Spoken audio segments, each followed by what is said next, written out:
हरियाली तीज व्रत कथा।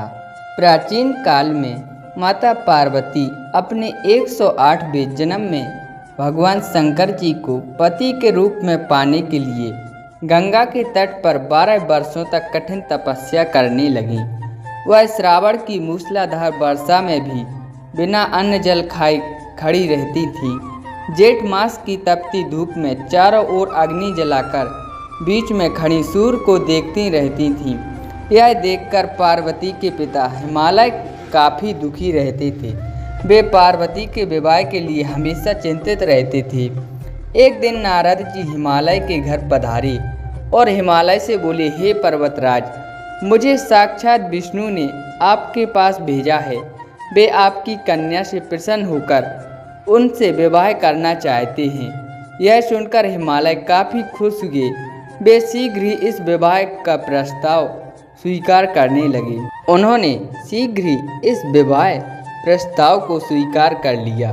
पार्वती जी को जब यह पता चला कि उनका विवाह भगवान विष्णु से होना है, वह गुप्त रूप से अपनी सखियों के साथ जंगल में भाग गईं और समुद्र किनारे जाकर शंकर जी की आराधना करने लगीं। भाद्रपद शुक्ल पक्ष की तृतीया तिथि को हस्त नक्षत्र था। उस दिन उनने रेत में शिवलिंग का निर्माण कर विधि पूर्वक व्रत किया और रात भर शंकर जी की स्तुति कर जागती रहीं। पार्वती जी की इस कठिन तपस्या के प्रभाव से शिवजी का आसन डोलने लगा।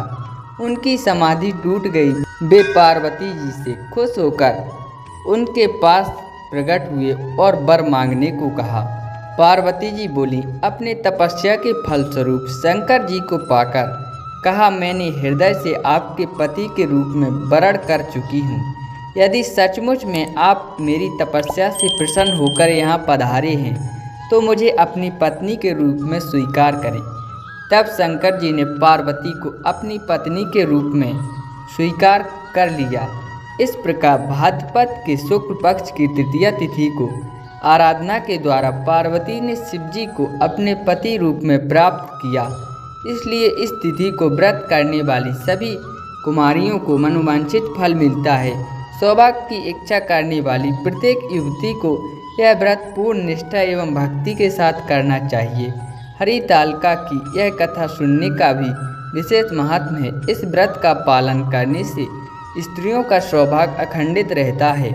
जो सौभाग्यवती स्त्रियां यह व्रत नहीं रखती हैं, कुछ वर्ष व्रत कर फिर नहीं करती, व्रत रखते हुए कुछ खा पी लेती हैं, उन्हें इस जन्म तथा दूसरे जन्म में अनेक प्रकार के संकट उठाने पड़ते हैं। यदि कोई कारणवश उस तिथि को कोई सौभाग्यवती स्त्री यह व्रत नहीं कर सकती है तो वह अपने पति या किसी ब्राह्मणी द्वारा भी इसका व्रत पूरा करा सकती हैं। ओम नमः शिवाय।